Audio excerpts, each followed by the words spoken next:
좋겠습니다. 자, 오늘 말씀 카드부터 읽어볼까요? 말씀 카드 10월 2일 성공의 길들리다.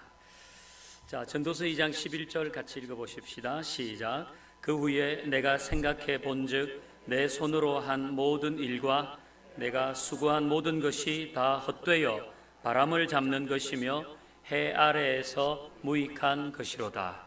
아멘. 솔로몬이 한 이야기입니다.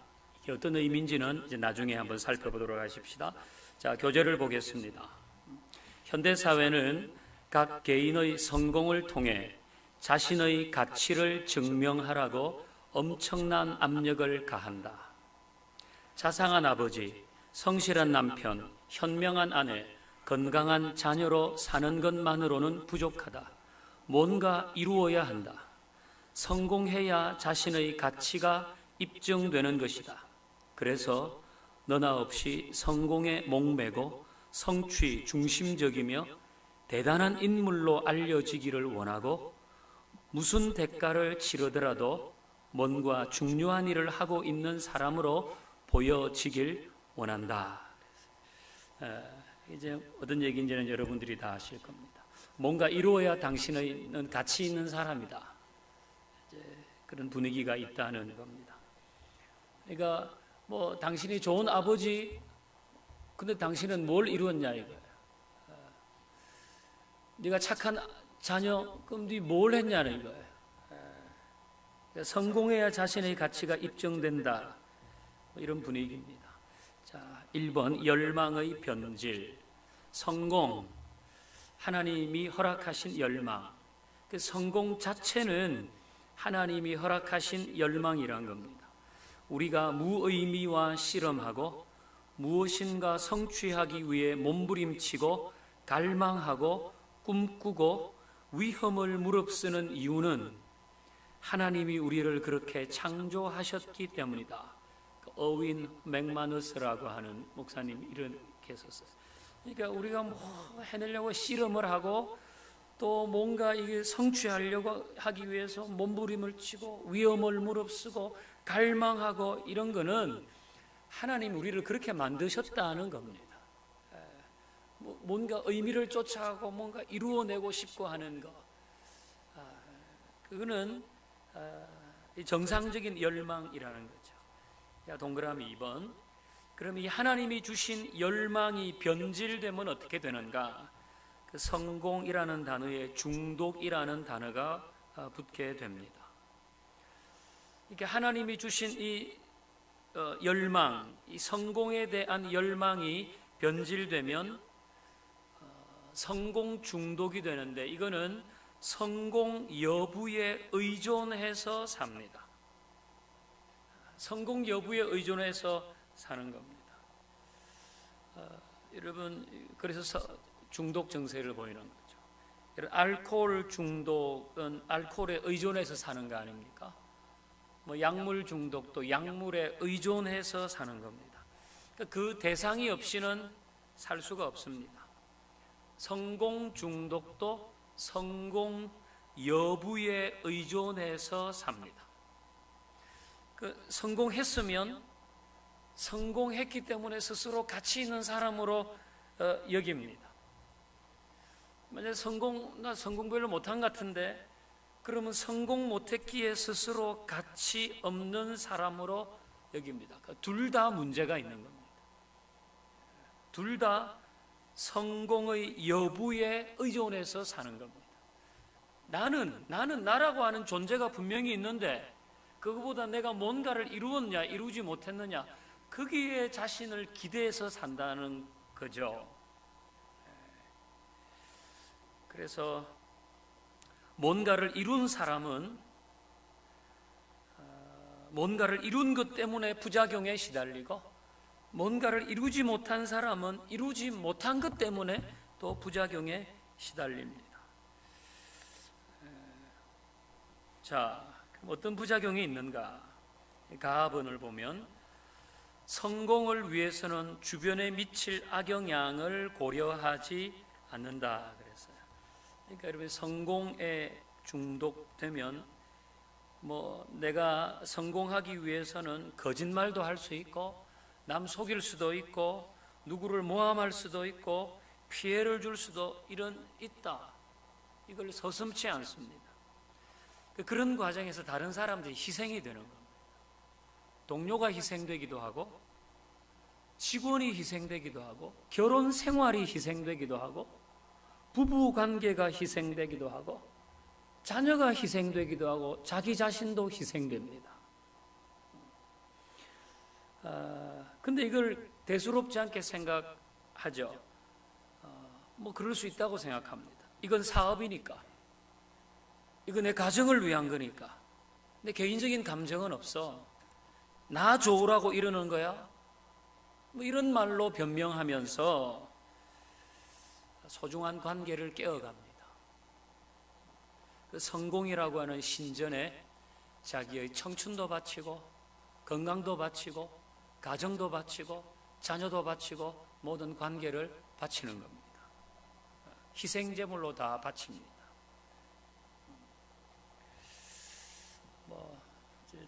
여러분도 이런 좀 비슷한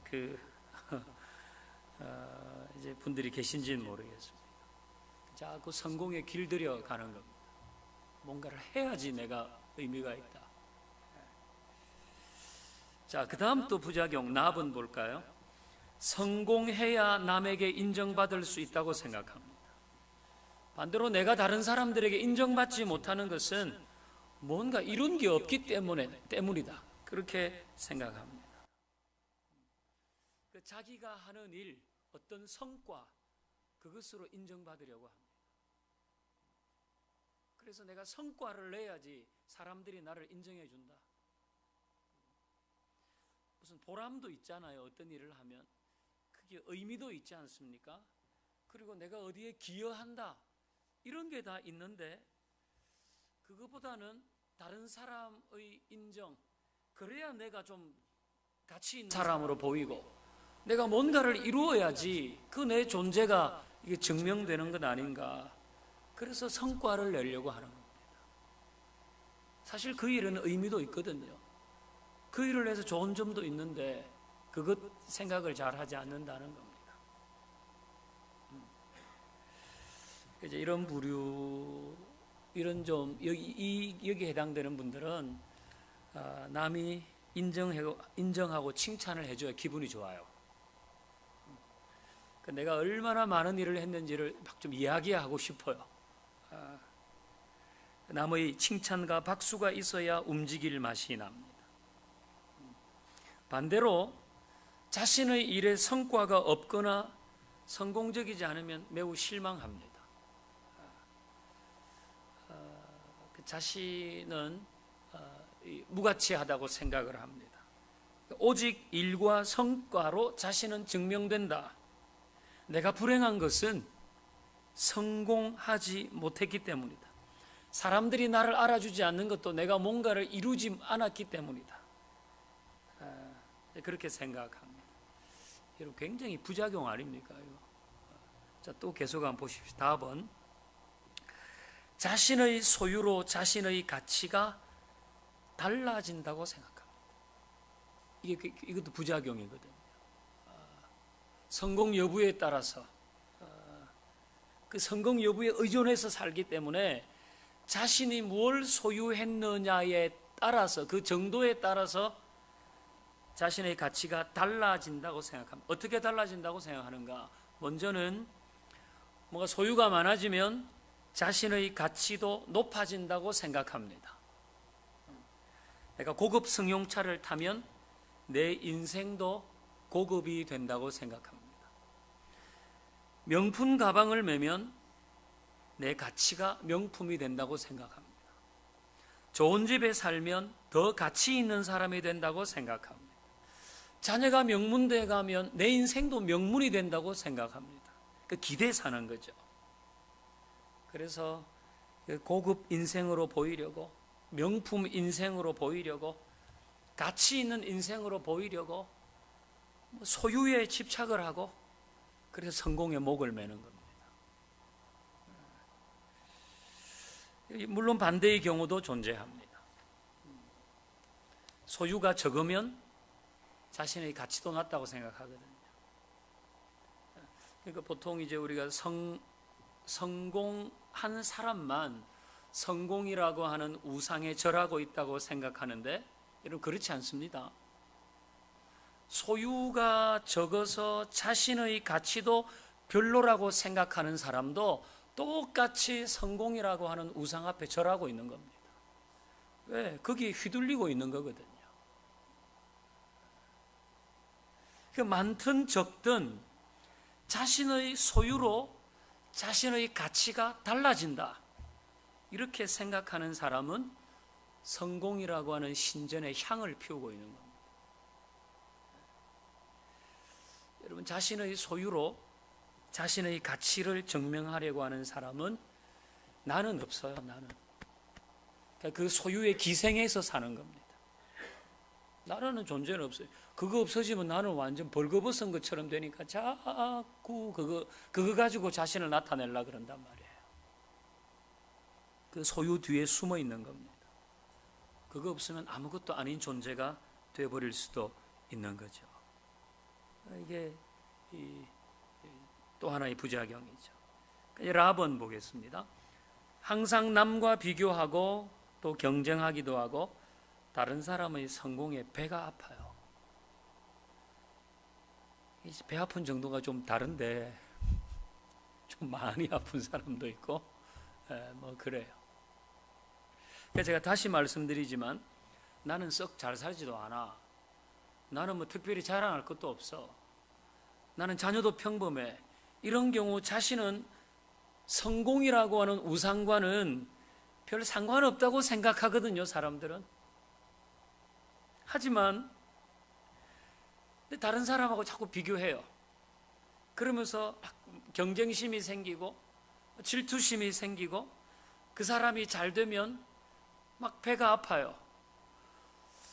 왜 아픈가 나중에 알아보니까 사촌이 밭을 샀어요. 그러니까 이런 경우에 여전히 성공이라고 하는 우상에 절하고 있는 겁니다. 거기에 휘둘리고 있는 거거든요. 왜 부장님은 쟤만 좋아하지? 왜 저 애는 그 대학교에 갔지? 왜 쟤만 취업이 되는 거야? 저 집 일본으로 여행 갔다고 우리는 유럽으로 가자, 유럽으로. 뭐 저 집 애 생일을 불패해서 했다고 우리는 방탄소년단을 이번에 부르자. 이게 필요 없는 거거든요, 사실. 근데 자꾸 내가 뭔가 이렇게 이루고 보여줘야지 내 가치가 올라간다고 생각하니까 자꾸 그렇게 하고 마음이 안 좋고.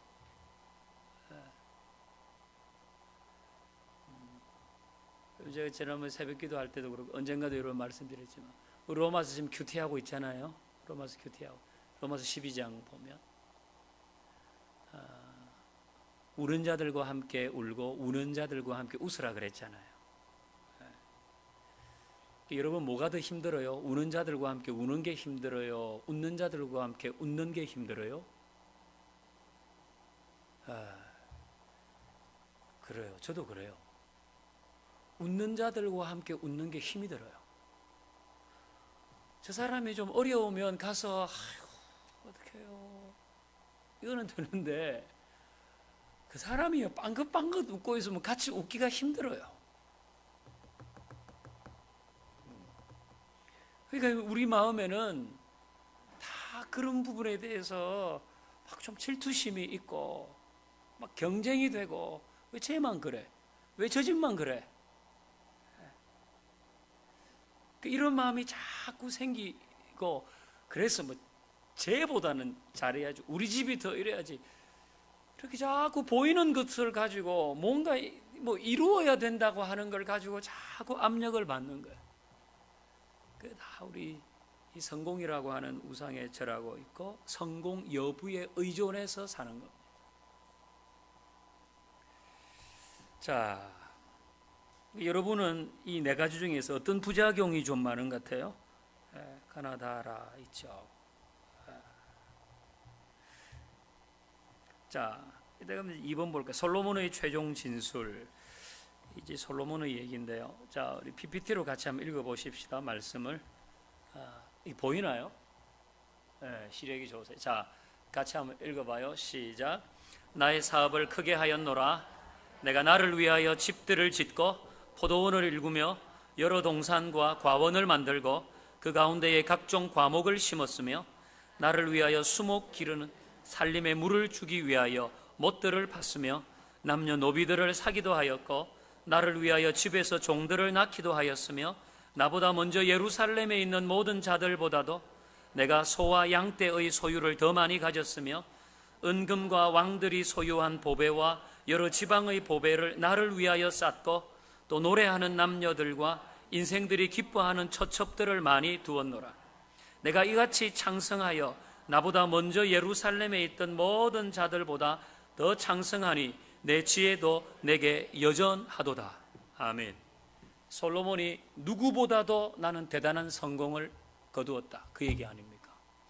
여기 보십시오. 4절 나의 사업, 그리고 내가 나를 위하여 집도 짓고 6절 나를 위하여 수목을 기르는 못들도 파고 종들도 많고 은금도 많고 양떼도 많고 8절 보배를 나를 위하여 쌓고 노래하는 남녀들과 인생들이 기뻐하는 처첩을 많이 두었노라.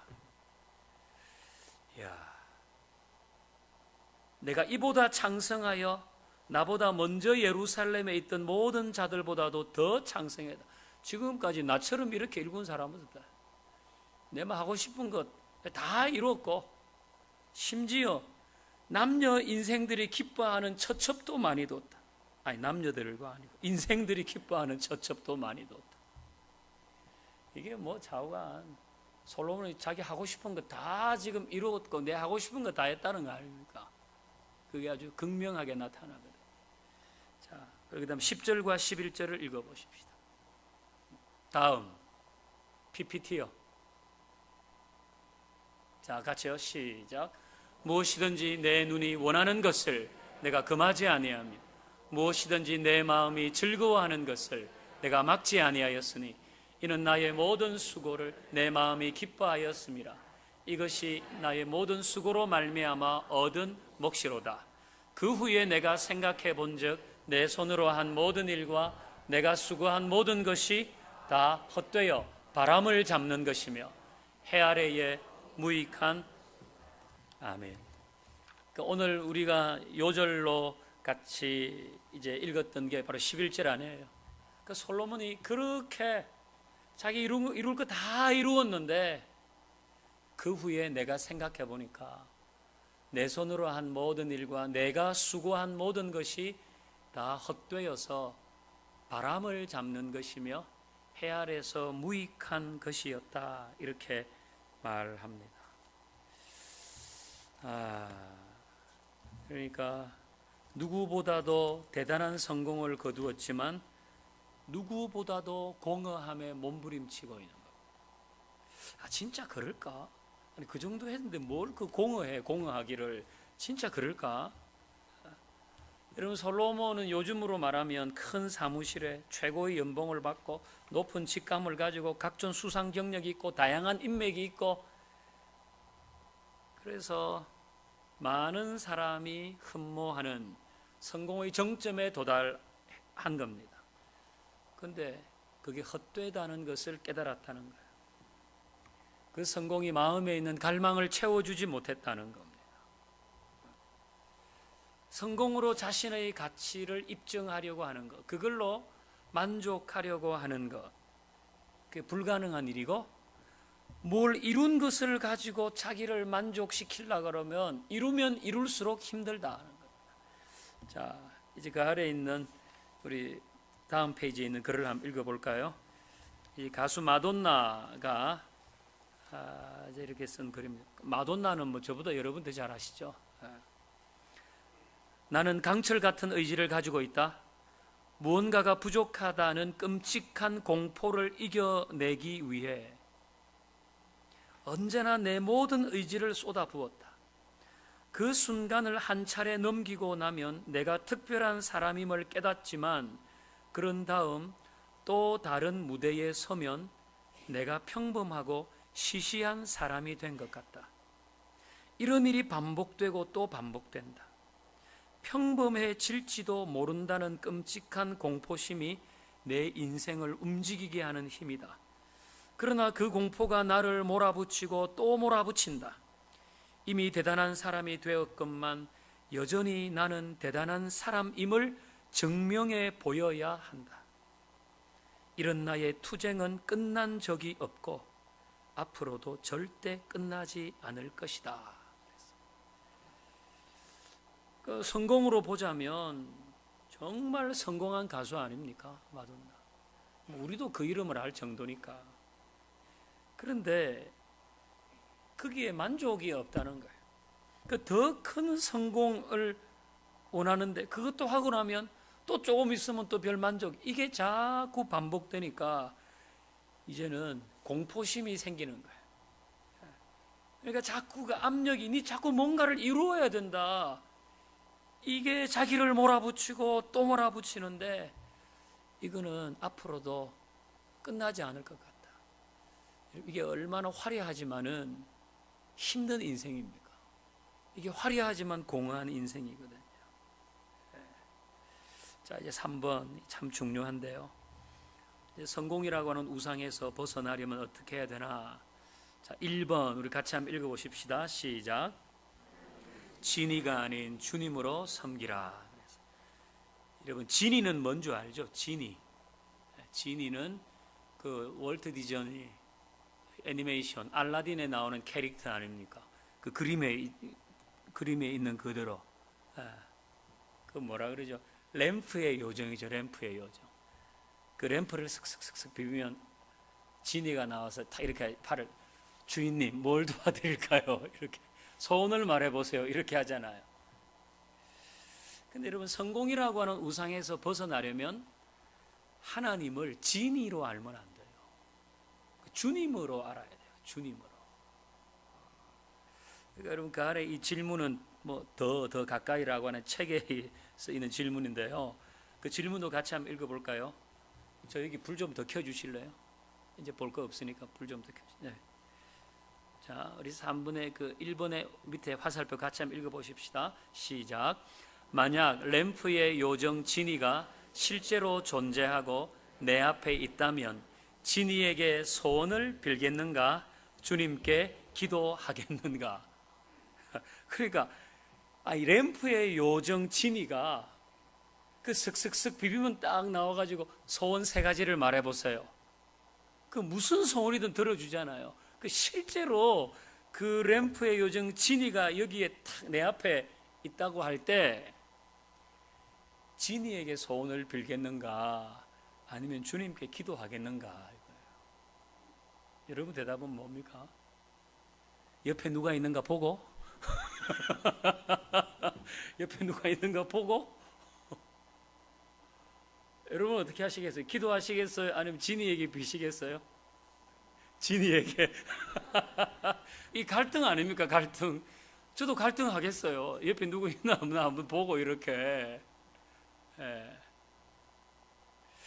이게 마음이 흔들리는 이유는 뭔가?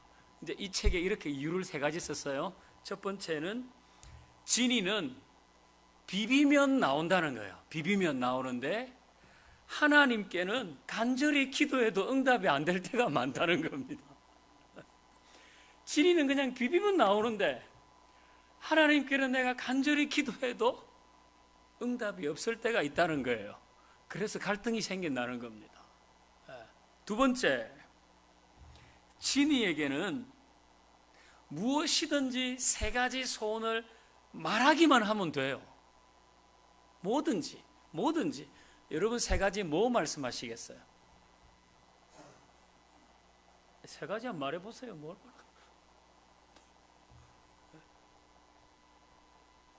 재미없다 진짜. 뭘 그렇게 고상하게 그렇게 하시. 저는 우리 예배당 좀 크게 지어달라고 하겠어요. 이거 맨날 좁아서 이런데 여러분 뭐 하겠습니까? 소원. 남편 바꿔달라 그럴래요? 아니 여러분 얼굴을 김태리처럼 바꿔달라고 하시겠어요? 아니면 내 평생 먹고 살 수 있도록 해달라고 하시겠어요? 뭐 얘기를 하실 거 아니에요. 그 진리는 세 가지 말만 하면 돼요. 그런데 주님에게는 내가 말할 때 내 소원에 문제가 있는지 없는지 고민을 해야 된다는 거예요. 이 내가 욕심은 아니냐? 이 동기는 순수한가? 왜 내 얼굴을 김태리처럼 바꿔달라고 하는가? 이런 거를 고민을 해야 된다는 거예요. 그래서 갈등이 일어난다는 거예요. 세 번째는 뭔가 하면 이게 결정적인데요. 진이는 소원을 들어주고 나서 램프로 바로 들어간대요. 그리고 내가 부를 때까지는 다시 안 나온다는 거예요. 근데 주님은 소원을 들어주신 다음에 나와 함께 거하기를 원한다 이렇게 말씀하신다는 겁니다. 그냥 소원 들어주고 어디 싹 가버리면 좋은데 늘 내 옆에서 내가 너와 동행하기를 원한다 이렇게 하신다는 거예요. 그러니까 흔들린다는 겁니다. 그러니까 진이는 내가 하고 싶은 대로 해줍니다. 내가 컨트롤할 수 있습니다. 나오게도 하고 들어가게도 할 수 있습니다. 그런데 주님은 내가 하고 싶은 대로 해주시지를 않아요. 그리고 내가 컨트롤할 수가 없어요. 그래서 사람들은 하나님 말고 다른 거를 내가 내 마음대로 할 수 있고 내가 컨트롤할 수 있는 걸 원해요. 그래서 자기들이 신을 만들어요. 그렇지만 결국은 나중에 거기에 또 붙잡혀 살지만 어쨌든 사람의 이 어리석은 마음이 그렇게 한다는 겁니다. 여러분, 성공이라는 우상에 빠져 있으면 하나님을 진이라고 생각합니다. 하나님을 자신의 성공을 이루어주는 발판이라고 생각합니다. 신앙생활도 내가 뭐 이루기를 원하는 것 때문에 합니다. 기도도 자신의 목적을 이루는 수단으로 생각합니다. 하나님을 믿고 예배하는 이유도 자신이 이루고자 하는 일에 도움을 받고 싶어서 그런 겁니다. 그러니까 여러분 이거를 좀 더 이렇게 리얼하게 말하면 사업 성공, 무슨 성공, 뭘 이루길 원하고 그래서 부적을 갖다 붙이는 것처럼 하나님의 힘만 빌리고 싶은 겁니다.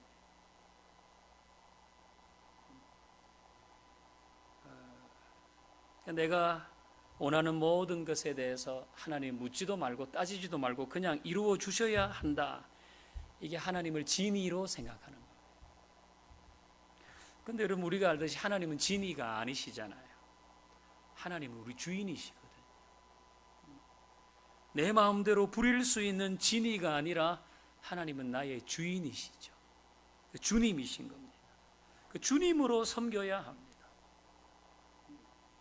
그래야 이 성공이 우상이 되지 않고 성공에 중독되지 않습니다.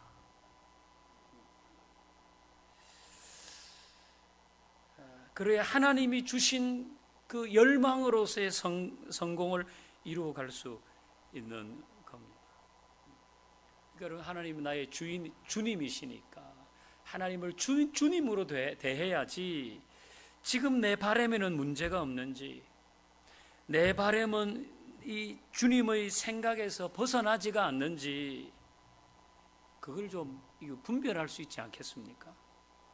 그 주님과 교제하면서 주님은 뭘 원하시는지 왜 이건 안 된다고 하시는지 여러분 그래야 우리 인생에 있는 독이 빠집니다.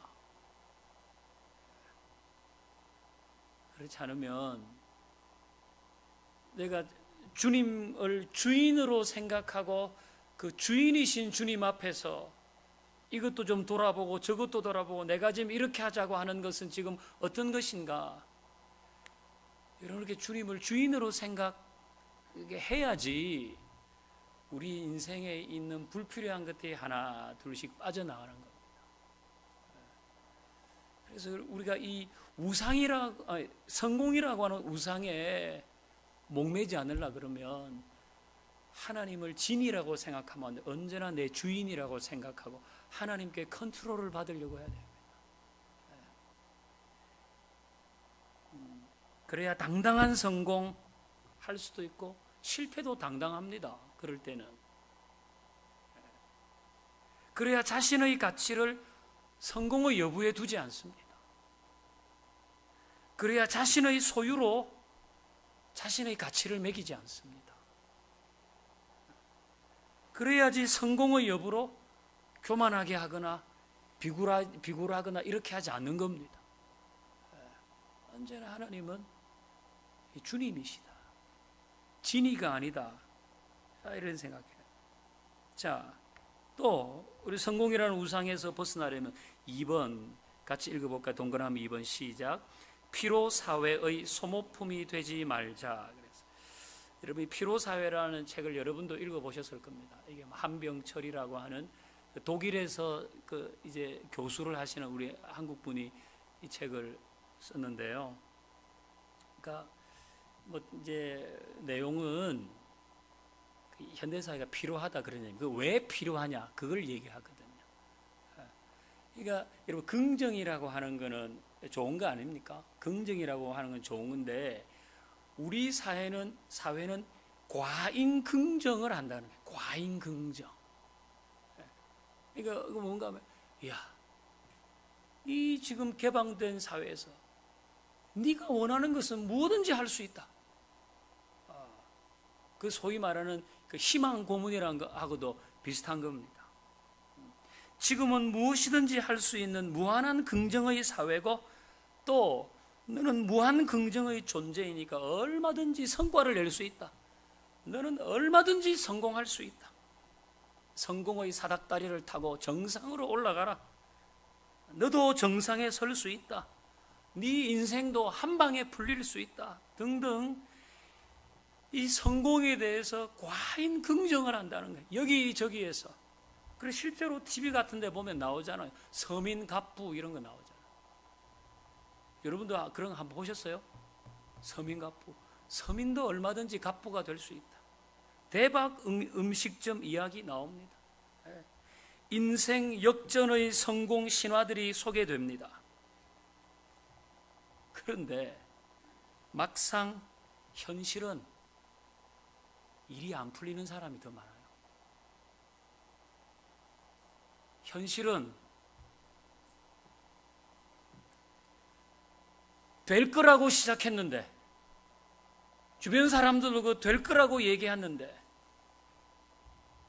성공은커녕 문 닫는 자영업자들이 부지기수라는 거예요. 성공을 기대했는데 다 될 거라고 했는데 안 된다는 겁니다. 그래서 실제로 루저가 된 기분입니다. 다른 사람 다 되는 것 같은데 나만 안 되는 것 같고 다른 사람 다 성공적인 것 같은데 나만 실패하는 것 같습니다. 그래서 엄청 고달프고 힘들고 피곤한 사회가 현대사회란 거예요. 이미 다크스클이 배꼽까지 내려왔어요. 그런데도 이 성공이라고 하는 우상은 사정없이 채찍질을 합니다. 저 사람의 성공 케이스를 봐라. 조금만 더 노력하면 네가 목표한 금액에 도달할 수 있다. 조금만 더 하면 원하는 행복을 잡을 수 있다. 너 성공하고 싶지 않냐? 조금만 더 노력해라. 조금만 더 노력하면 그거 붙잡을 수 있다. 이미 다크서클이 배꼽까지 내려왔는데 지금도 죽겠는데 너 뭔가를 이루어야 되지 않겠냐? 그걸 향해 달려가라고. 그래서 피로사회란 거예요. 피로사회. 우리 사회가. 여러분이 피로사회의 소모품이 되면 안 됩니다.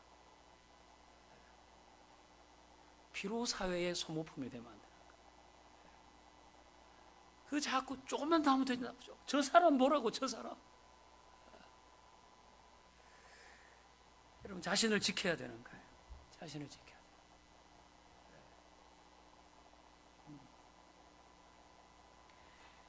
여러분 이 피로 사회일수록 대박 함정에 현혹되기가 쉽습니다. 왜? 해도 안 되니까. 이제 한 번에 일어날 생각을 하는 거예요. 이것도 안 되고 저것도 아니까 한 방에 하지 한 방에. 여러분 제가 언젠가도 말씀드렸지만 사람이 벼락 맞을 확률이 180만 분의 1이래요. 이건 뭐 진짜 굉장히 희박한 아닙니까? 그러면 우리가 잘 로또에 당첨될 확률은 얼마냐? 814만 분의 1이랍니다. 그러니까 로또에 당첨되기가 벼락에 맞기보다 4배가 어려운 거예요.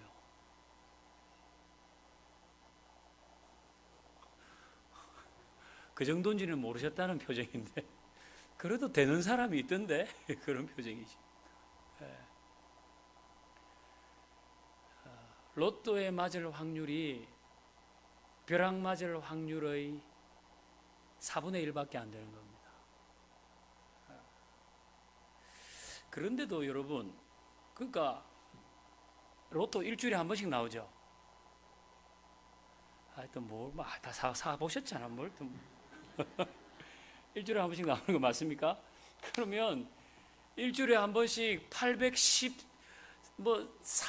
9천 900 몇십 명들은 800만 명 이상이 일주일마다 맨날 공치는 거예요. 그럼 이거 없어져야 되지 않아요? 근데 왜 로또는 아직 안 없어지고 있을까요? 여러분 왜 안 없어질까요? 예? 그래도 사는데 왜 그래도 사냐고요? 예? 혹시 해서? 아니 뭐 혹시 왜? 매 회마다 1등이 나오거든요. 814만 분의 1 해가지고 매해 1등이 나와요. 그러니까 사람들이 사는 거예요.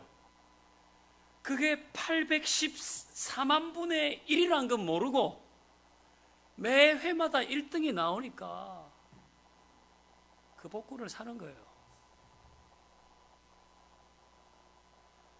로또 한 장을 1,000원입니까? 1,000원. 네.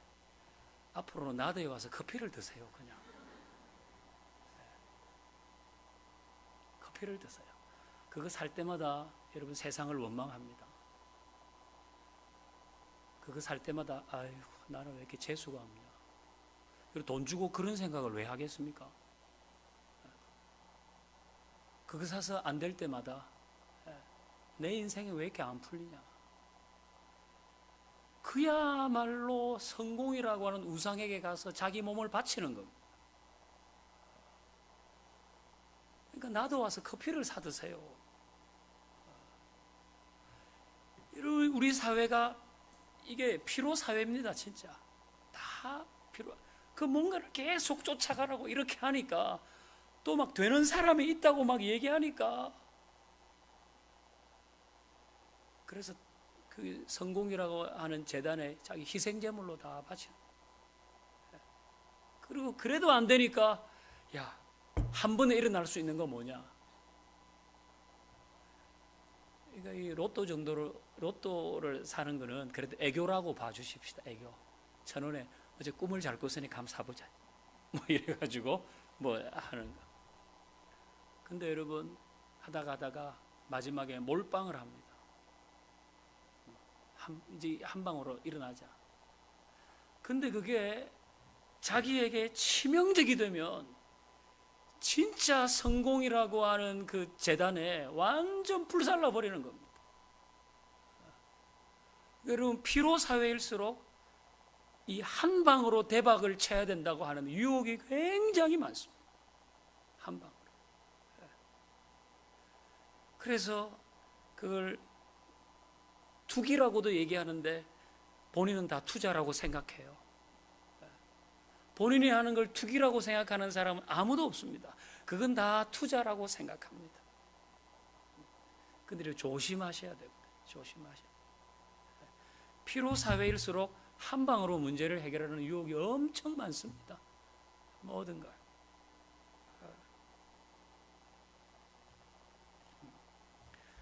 여러분 남산타워를 올라가면 뭐 인천 앞바다가 보일 때가 있습니다. 그러면 그날따라 남산타워 올라간 인천 앞바다가 쫙 보여가지고 와 가보고 싶다. 그러면 그게 순간 이동이 됩니까? 그 만화 같은 데서나 나오는 겁니다. 다시 엘리베이터를 타고 내려와가지고 남산길을 걸어서 내려와서 택시를 타든지 버스를 타든지 지하철을 타든지 타고 여기 와가지고 저기 뭐 어디 동인천인가 여기 뭐 와가지고 내려서 걸어가서 이렇게 봐야지 보는 겁니다. 그리고 과정을 생략한 결과가 주어진다. 이거 다 거짓말입니다. 과정을 생략한 결과가 주어질 것이다. 이거는 속성이다. 이거는 빨리 된다. 여러분 다 속이는 겁니다. 그 거짓말입니다. 과정이 없는데 어떻게 결과가 있을 수 있습니까? 그 피로사회일수록 대박에 대한 유혹이 많습니다. 여러분 이거 조심해야 돼요. 자, 그 다음 3번 보겠습니다. 자, 같이 읽어볼까요? 시작. 내게 하라고 하신 일에 불꽃같이 타오르자. 내게 하라고 하신 일에 불꽃같이 타오르자. 여러분 주님은 우리에게 성공하라 이렇게 말씀하신 적은 없습니다. 너도 뭔가 큰 업적을 이루라. 여러분 그렇게 주님 말씀하신 데가 있습니까? 네 남자로 태어났으면 뭔가 큰 업적을 이루어야지. 여러분 그런 거는 전혀 없습니다. 그게 소위 말하는 이제 그런 쪽을 너무 강조하는 사람들이 만들어낸 거죠. 주님은 우리에게 너 무엇이든지 할 수 있어야 된다. 네 슈퍼맨이 되라. 그렇게 하신 적도 없습니다.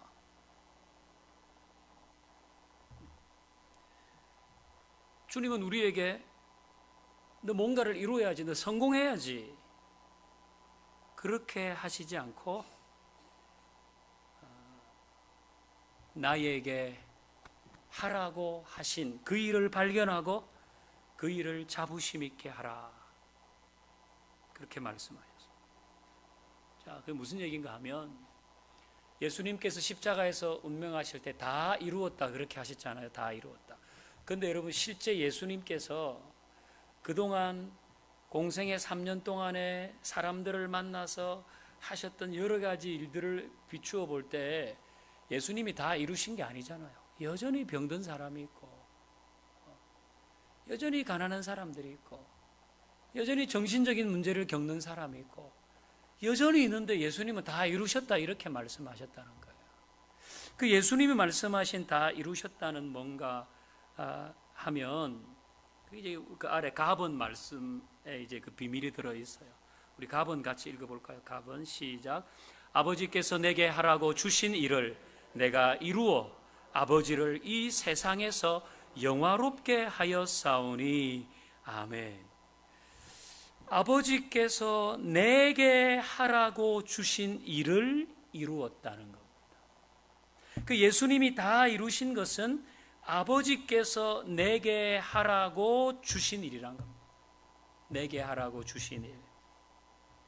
그러니까 여전히 이 땅에서 해야 될 일이 많은데 예수님에게 가장 중요한 것은 십자가를 지시는 그 일 아닙니까? 그것이 가장 중요한 목적이었습니다. 예수님은 그 일에 집중하시고 그 일을 하시고 다 이루었다 이렇게 하셨다는 겁니다. 여러분 여기에서 우리에게 주시는 중요한 삶의 원리가 있는데요. 그거는 우리 역시 모든 걸 다 잘할 수 없고 또 우리 역시 뭐 이런 성공 저런 성공 그런 것을 위해 부름받은 것이 아니라 주님이 내게 하라고 하신 그 일을 하라고 부름을 받았다는 거예요. 그 일을 할 때 가장 영광스럽다는 것입니다. 비전이 있다고 할 때 그건 큰 일을 하고 모든 일을 다 잘하고 모든 일을 다 성공적으로 이루어내는 걸 비전이 있다고 하는 게 아닙니다. 그건 정말 내게 하라고 하신 그 일을 자부심 있게 하고 거기에서 타오를 때 거기에서 나오는 게 그 사람이 비전의 사람입니다, 아닙니다. 여러분, 그게 맞는 겁니다. 만약에 내게 하라고 주신 일, 그걸 소중히 여기지 않고 거기에서 우리가 자부심을 가지지 않으면 이 피로 사회에서 끝없는 피로 인생이 됩니다. 뭔가 성취해야 되고 또 성공해야 되고, 그러니까 거기에 노예처럼 붙잡혀 있는 겁니다. 여러분도 다 본래의 자리로 돌리셔야 될 거 돌려야 됩니다. 어제 제가 애너님에게 있던 거를 잘못 가 있는 거 하나님께 또 배우자 가족에게 자기 자신에게 돌리라 그랬잖아요. 가족. 그러니까 이 지금 성공이라고 하는 우상에게 빼앗겨 있는 그것도 하나님께 돌려야 할 것, 가족에게 돌려야 할 것, 자신에게 돌려야 할 것 찾아와야 되는 겁니다. 그렇지 않은 이 피로 사회에서 그냥 이 피로 인생으로 살아가는 겁니다. 이거 돌려놓지 않으면 성공 여부에 의존해서 살게 됩니다. 뭔가 이룬 사람은 그것 때문에 자기가 가치 있다고 생각하고 자꾸 옆 사람하고 비교해서 또 올라가야 돼, 또 올라가야 돼. 그러면서 자꾸 그 성공이라는 우상에 뭘 바치는 거. 뭔가 이루지 못했다고 생각하는 사람, 그것 때문에 나는 이렇게도 안 되고 저렇게도 안 되고 그렇게. 그것도 우상에게 바치는 거거든요.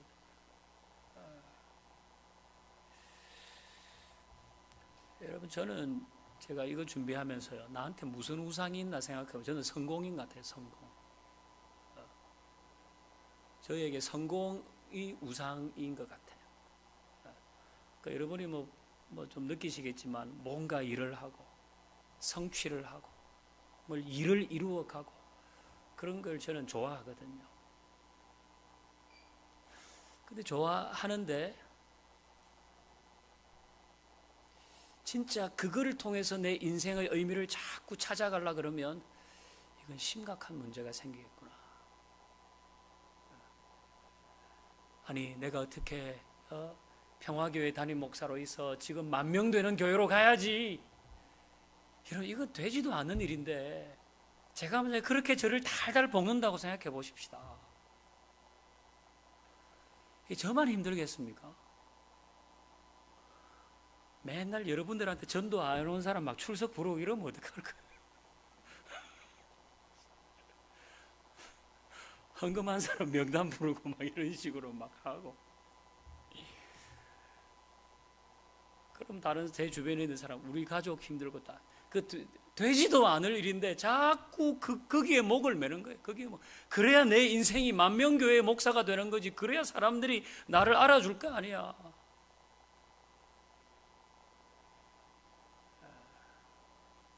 이러면 진짜 피로 인생이 되는 거예요. 근데 저는 여러분, 제가 솔직히 말씀드리면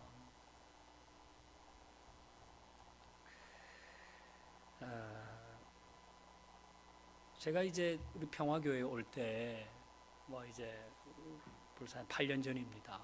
그럴 때 저는 제가 교회를 빨리 수적으로 부흥시킬 수 있을 거라고 생각했습니다. 그게 목회를 모르는 생각인 거죠. 목회를 모르고 철이 없어서 그렇게 생각한 거죠. 그래서 이 교회를 내가 이렇게 하면 교회가 싹 모이고 이럴 것이다 라고 생각했거든요. 근데 그게 어떤 면에서는 제 역량도 안 되었을 뿐 아니라 만약에 그렇게 됐다면 그것도 어떤 문제를 낳았을까 그런 생각을 해보는 거거든요.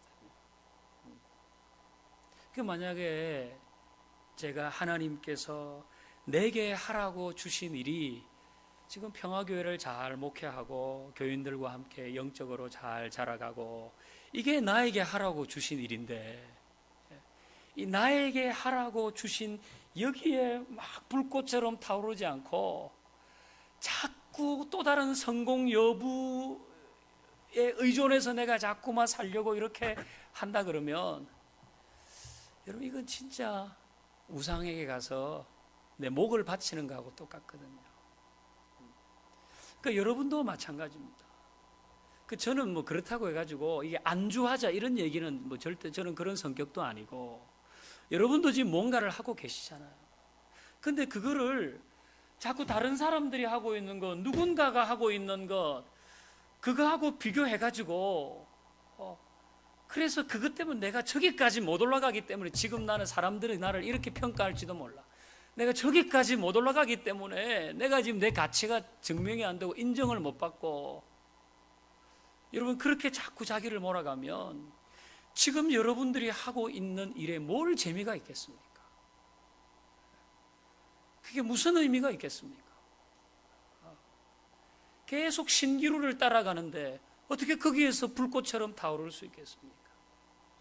거기에서 불꽃처럼 타올라야지 뭔가 새롭게 밝은 부분이 생기고 뭔가 새로운 열의가 만들어지고 따뜻함이 생기고 하는데 지금 나에게 주어진 일, 그 일은 이건 아니야.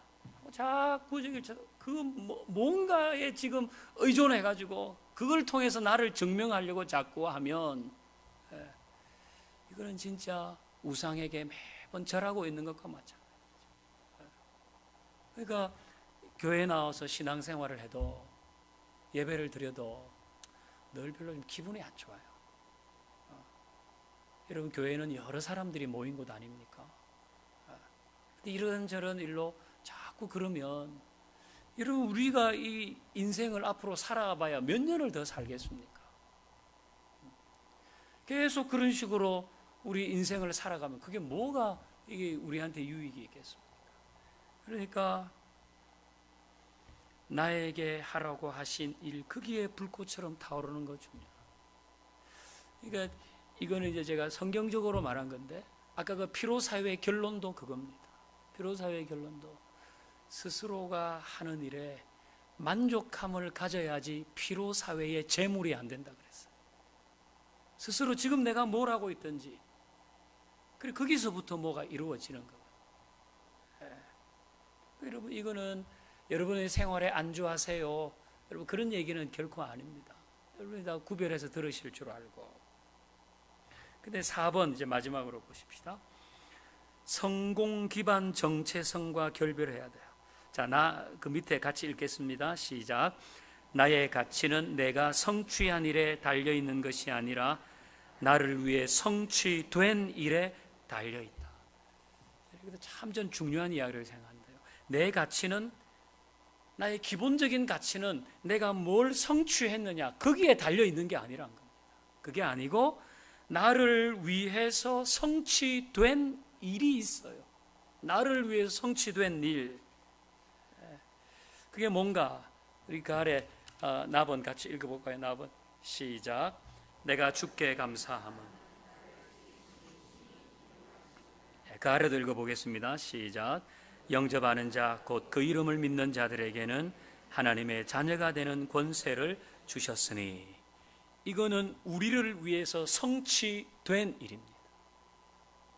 그러니까 나의 가치는 내가 성취한 일에 달려 있는 게 아니에요. 내가 뭘 했느냐 그게 내 가치가 아니에요.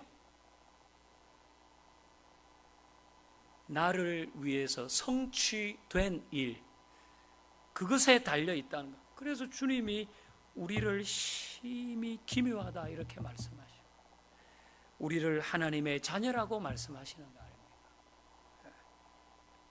나의 재능이 내가 아니고 나의 성공이 내가 아니고 하나님은 내가 이룬 성공이나 업적이나 네가 세금 얼마 내느냐 네 사회적 지위가 뭐냐 이런 것 때문에 나를 더 소중히 여기시거나 덜 소중히 여기시지 않는다는 겁니다. 여러분 그 아래 한번 볼까? 이태백 38에서 이런 거 무슨 말인지 아시죠? 이태백 뭡니까? 20대 태반이 백수예요. 38세는 38세가 되면 슬슬 퇴직 준비해야 된다. 사후정은 45세 정년 5, 6도는 56세까지 일하면 도둑놈이라. 6.25 62세까지 일하면 오적이라는 거예요. 대오 대학 5학년이죠. 인구론 인문계의 90% 이상이 논다는 겁니다. 이런 일이 사실 우리 주변에 다 있는 우리 일이기도 하고 내 자녀의 일이기도 하고 우리 가장들의 일이기도 합니다.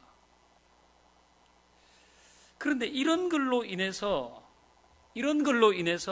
하나님은 우리를 평가하지 않으신다는 겁니다. 덜 소중하게 여기시거나 더 소중하게 여기시지 않는다는 겁니다. 그러니까 뭐 이건 그렇고 저건 저렇고 이거 이렇고 그건 그래도 그러니까 이거는 하나님께서 우리를 향하신 마음은 변하잖아요. 그러니까 나에게 성취된 그 일로 나의 가치가 거기에 있다. 이걸 여러분 이런 비슷한 얘기는 제가 여러분에게 수십 번도 더 했습니다. 수십 번도 더 했습니다. 이거 정말 중요한 이야기이죠.